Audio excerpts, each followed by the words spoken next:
নন্দ ভাই বলতেছেন যে এই কটেজে ঘুমানো নাকি অনেক শান্তি, শান্তি হবে, নীরব স্তব্ধ পরিবেশ।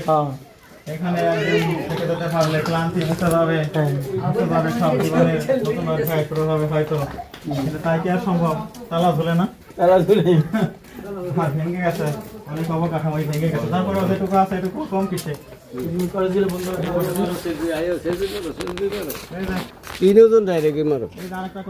কটেজ থেকে কটেজ, এই তো হ্যাঁ, একটার সাথে একটা সংযোগ দেওয়া ব্রিজ পথে। ব্রিজ গুলো সুন্দর, কটেজের বারান্দা সুন্দর, সব সুন্দর। আর এখানে যারা আসে পর্যটকেরা, তাদের মন মানসিকতাও সুন্দর।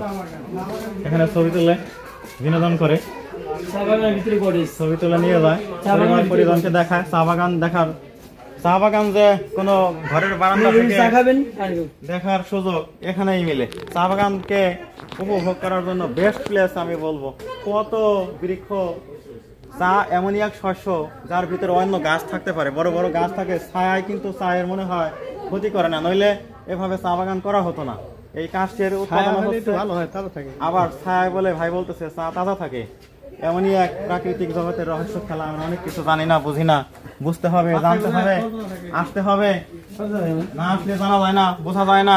এখানে কিভাবে আসবেন বন্ধুরা সেটাই বলছি। আপনারা ঢাকা থেকে পঞ্চগড় আসবেন, পঞ্চগড় থেকে তেতুলিয়ার সেই গ্রামীণ চিরল পথ বেয়ে এই আনন্দধারা রিসোর্ট, ডাহুক নদীর চিকন নদী, চিরল নদী, সেই নদীর পারে এই ডাহুক রিসোর্ট।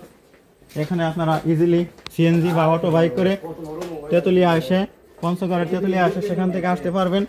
আর এখানে প্রকৃতির মাঝে নিজেকে একজন প্রকৃতি প্রেমিক হিসেবে সাজাতে পারবেন।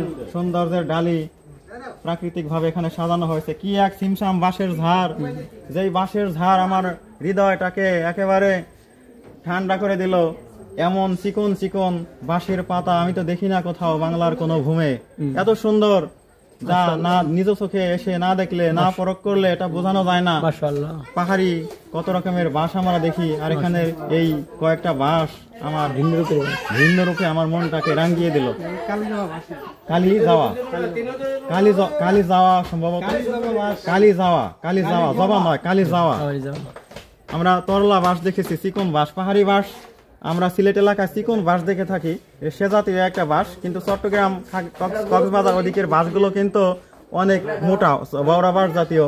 কিন্তু এই অঞ্চলের এই যে বাঁশ, চিকন বাঁশ দেখতে পাচ্ছি, হালকা চিকন, এগুলো বিভিন্ন হালকা কাজে ব্যবহার করা হয়। তো সব মিলিয়ে এক স্বপ্নপুরী, এক স্বপ্নের জগৎ।